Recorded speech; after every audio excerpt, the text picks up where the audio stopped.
Hi, my name is Mayur and I'm the co-founder of Green Collective. Green Collective is actually a marketplace and a platform through which we work with early stage brands and help them reach out to the market and grow and scale their businesses. Community and developing community is at the core of the work that we do and at the core of a lot of things and a lot of startups that I have built. But why is it so important, right? And how can we make it better, manage it better, grow it, retain it? Different things exist. The main thing and the way the consumer economics and the consumer marketplaces have changed and evolved over the last few years is that we're moving towards a environment, whether it's e-commerce, offline, whatever it is, wherein we are trying to acquire more communities, build tribes, rather than just acquiring consumers. And this is very important from two separate aspects. One is as you build your brand, you want to know your archetypes, your consumers, your fans who really love your brand and the products. Secondly, and very importantly, from a financial perspective, when you build communities of consumers, you are building consumers who will come back again and again to you. As anyone who's building brand, you will be very conscious of the cost that you incur in order to get a consumer onto your platform or to get them to buy that first product. As you build community, what happens is there's a lot of network effects through which communities with the same values, same tastes, and same understanding of that particular product section or category can actually gel well with each other. And that's where community has a huge impact, not just financial, but also from the perspective of building brand and the value of your brand.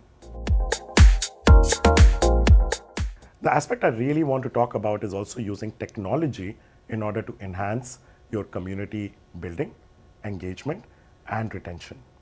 In the older ways or the old school ways, the best communities that were formed were the communes, right? Everyone was very clear about the role they play. Everyone was working towards one common goal, and everyone shared, lived, and kind of worked together to make the whole system prosper. Today, we have many more tools to do that. As a founder or as someone who's leading a business, you don't have the time and the luxury of time to go and talk to each and every person.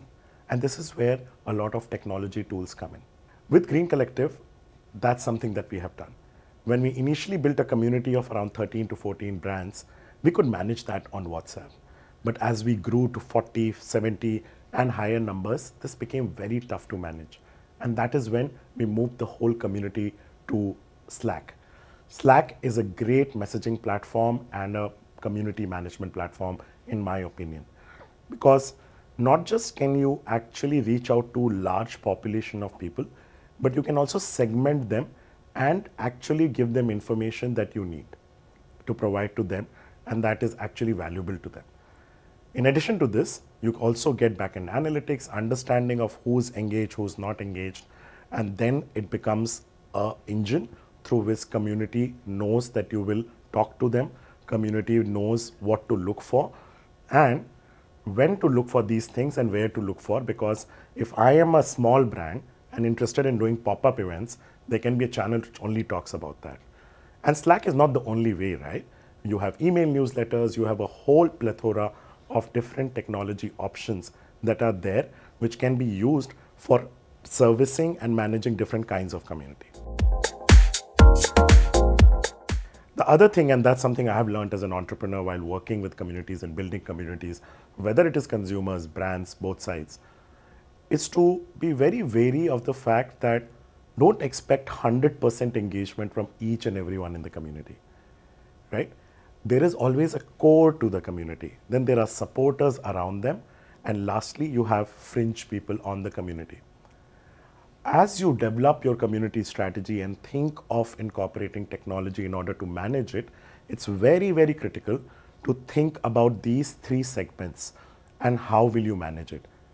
Your core of the community are the people who are the highest engaged. These are the people, consumers or brands, who will actually go and talk about you and be your brand ambassadors. The other extreme, which is the fringe of the community, is where you need to manage, because these are the people who come in and get out if you don't retain them properly. So when you develop your community strategy, you have to be very clear about how you are going to manage these three key segments, and then you can actually choose from a whole host of technology solutions, whether it is Slack, email marketplaces, or any other tools in order to manage these communities.